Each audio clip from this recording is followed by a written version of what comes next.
All right, take three. First one was too long. Second one I broke OPSEC, so we'll refilm here. So this is the Historicon 2024 recap. Just touched down a few days ago. It's Friday. I touched back on Tuesday at 1 p.m. Quite a hellscape to get back. Our flights were with Delta, so if you guys here in America knew what happened, Delta's entire crew scheduling system took a dump, and the airline was essentially not operable for days, for like a week. It still might not be fully operable. I don't fucking know, but we had to spend 20 hours in the Atlanta airport. Barely got to Atlanta. I had to watch my miniatures slam down a 25-foot ramp onto the ground, which broke most of the Romans. Half of the Romans were essentially broken. Most of the cavalry, all of the metal cavalry were broken, and then the shield wall guys that you actually see in front of you, the red and white shields there, they were in a pretty poor state. Half of the spears had fell off, some of the shields, and two of the resin figures snapped in half at the knee. So I had to repair those the best I could.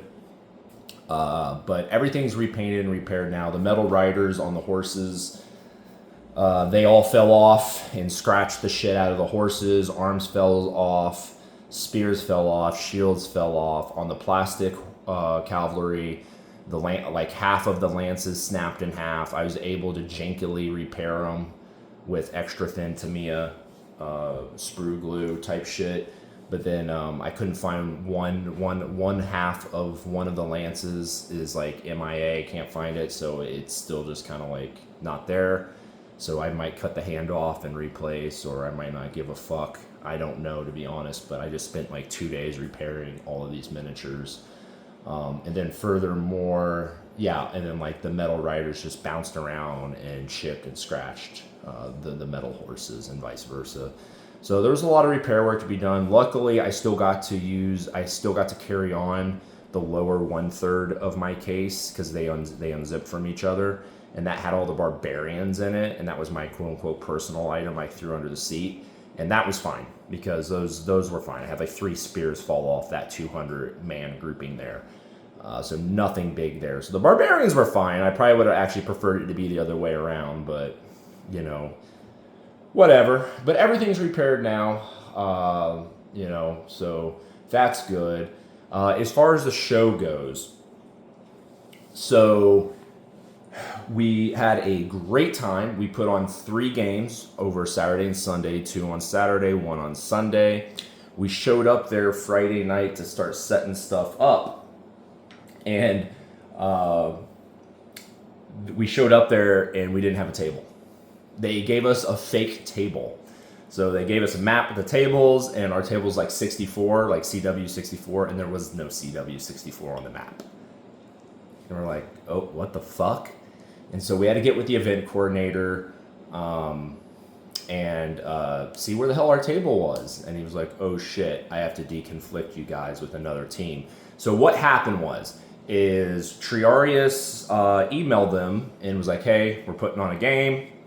Can you give us a 12-foot table? I think is what he wanted originally.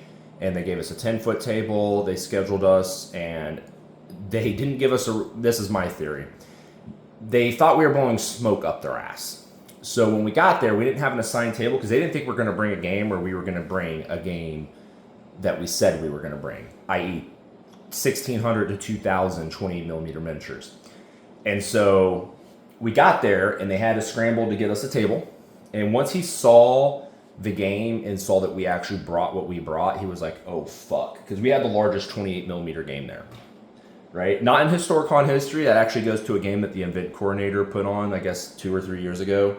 That was a 4,000 miniature Zulu game. But yeah, we had the largest 28mm game in 2024 at Historicon. Once he saw we were for real, he got us a 14-foot table and extra tables that we could have added to it, but we ended up using for staging, units that were destroyed, and our casualties, and our ammo markers and things of that nature, and heroes and stuff like that. So it ended up working out fine, but yeah, they definitely think we were, and I get it, new guys on the block, they probably have gotten burnt by guys saying they're going to put on these giant, magnificent games, and then nothing happens. So like, I get it. We were unproven. Nobody at the convention knew us, so they know us now. But yeah, that's probably my biggest critique overall at the convention is because we were the new guys. We got deprioritized on everything. We were put on the second floor with the lower profile games. All the higher profile games were on the third floor, which once again, that's fine. I don't care. And then when it came down to like the event judging and stuff, like they walked up to us like Saturday evening right before we were packing up for Saturday and was like, "Hey, did anybody grade your game?" And we were like, "No." And they're like, "Oh, okay." And they like walked away. And I was like, "All right." So like, I don't even think our game got graded. Because they give awards for who puts on the best game, the most magnificent. They have like a whole bunch of categories, but we didn't get any of them, which is fine. I wasn't doing this for accolades. This was a passion project of me and Triarius, and we did exactly what we wanted to do, and I will do it again. So I'm not doing this for accolades from all the other 60-year-old men who've been doing this for like 20 years. We did it for ourselves with the new guys on the block. But the reception from the people was absolutely amazing. We probably had close to 100 people come up just amazed at the scale of the game we brought. And just like, oh my God, it looks so good. All the figures are painted beautifully. They're all ranked up so beautifully. They're all masked so beautifully. And so that was quite nice. People were just blown away. I don't think they see this kind of scale of game very often in 28 millimeter at Historicon. I think the next 28 millimeter game was not even 1,000 miniatures at Historicon, or maybe around there. But yeah, they had some larger 15 millimeter games. They had some larger Napoleonic 15s, but like that's half the size. And then they had a very large 54 millimeter ACW game, but that was 1,200 miniatures in 54 millimeter. And that took place over 3 like 16-foot tables. It was very, very large game that took up like 15% of the second floor hall. So yeah, that was kind of like my only criticism of the convention. If we keep doing it, then obviously we will become old grognards, and I'm sure we'll be part of the good old boys group. That's fine, whatever. To be expected, I suppose. But yeah, as far as the players, like I said, my biggest gripe was that no one really told us that Sunday's a wash. So there was like Sunday morning, there was like 3 games being played in total in the second floor hall. We were one of them, and then nobody did. We had to cancel our PM game because only like 3 people showed up, and we were the last game to be playing, and we were the last people, period, out of the entire convention to pack out. So it would have been nice had they told us that Sunday's a bust, because we could have done it.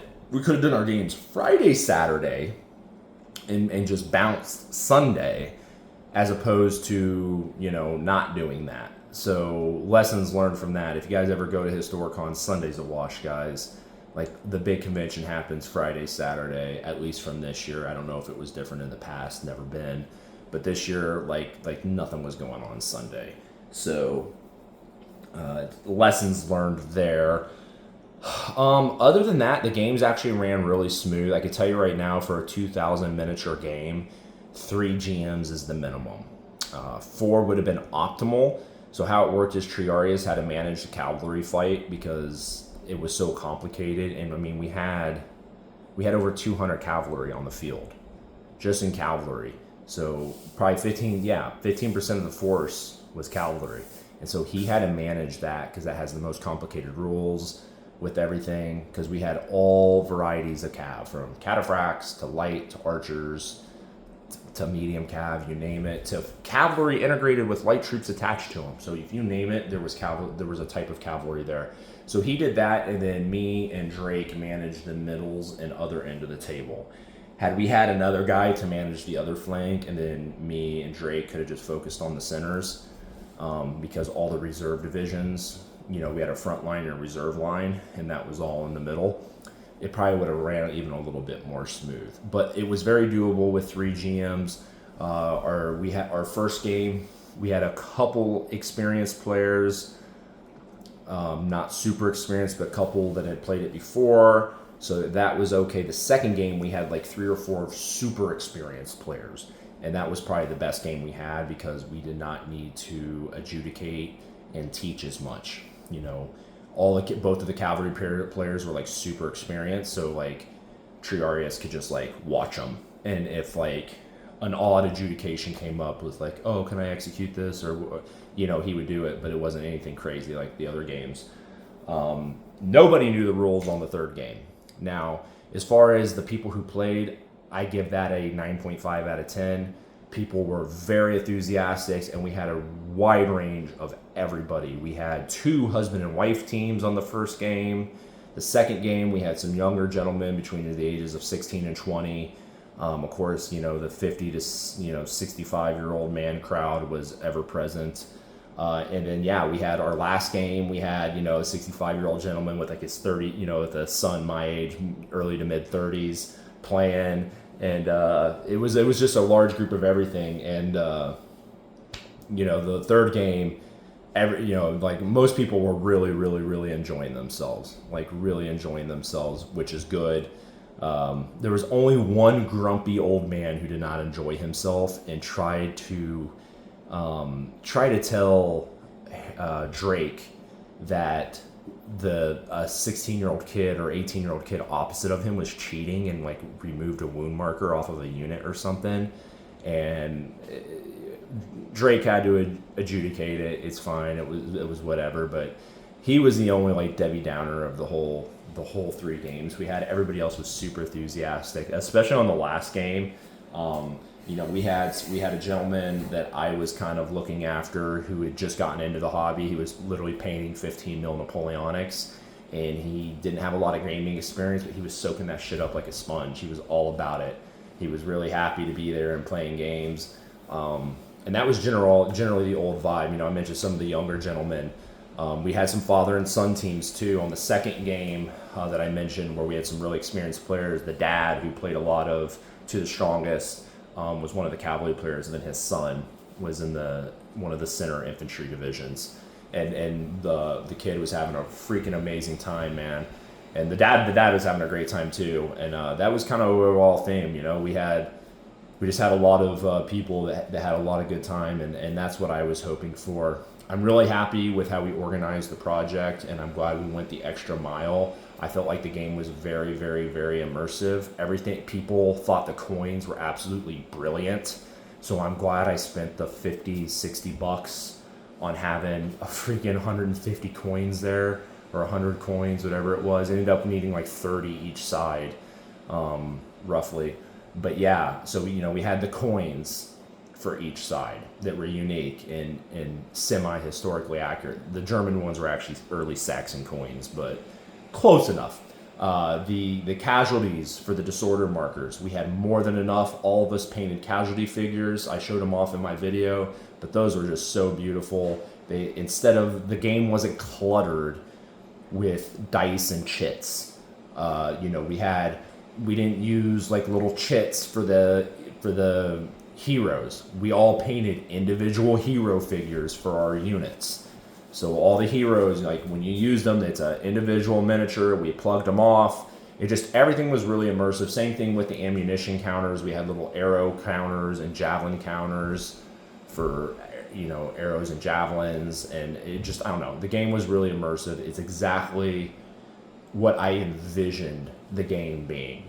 I would not change anything about it. There's some minor things I would change, like some of my basing was a little wonky, especially on the shield wall unit, which I knew going in that the shield wall was based on too large of bases, but it was the very last unit I painted up, so I didn't have a lot of time to react to that. So, but overall, when it comes to the improves, very few things I would improve on the game. So that's my little recap. You should go watch Triarius as a more in-depth recap. Now, we definitely do want to do another game. Unfortunately, it probably won't be till 2026 until we do another game. I'm definitely open to possibly doing another game in 2025, but it would just be me and Triarius, because Drake would not be able to, due to job commitments.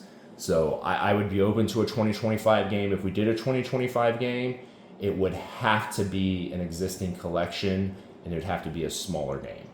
Now, 2026, we're going big. We're going big, or we're not going. And we all already have very large collections, not painted, but collections of miniatures for a certain period.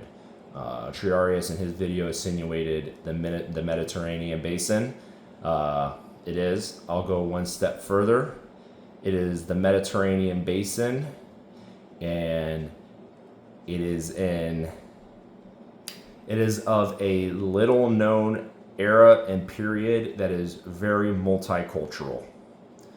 So take with that as you will. It's Mediterranean, it's ancient, and that is that. So if you can guess, very little historical record for this war/battle. So, if you can conjure up something, it's in the Mediterranean, it's ancient history, it's extremely multicultural, and it's over one of the most fought regions in the Mediterranean. So, dun dun dun. So if you guys can guess that, maybe I'll give you a little prize, or maybe I'll just give you a high five. I don't know. So yeah, that was the battle. We're gonna paint. I'm literally gonna start counting the forces I have collected for our new project. We're already doing the legwork on it. So so that is it, guys. My plans going forward, I'm still going to paint on the Romans and Barbarians. You can see here I already got a unit of Barbarians primed up. That's the Noble Warband I did not bring. And it's a good thing I had no room for it anyways. Wouldn't have been able to bring it. So, I'm going to paint those, and I'm probably going to paint a couple more units of Romans, and then I'll probably put it down. So I'll be working on these for another month or two. And then I'll switch over to the new thing, and I'm sure we'll do a video on that sometime shortly, either me or Triarius. So, all right, guys, till next time, keep on painting and keep on going to large gaming conventions.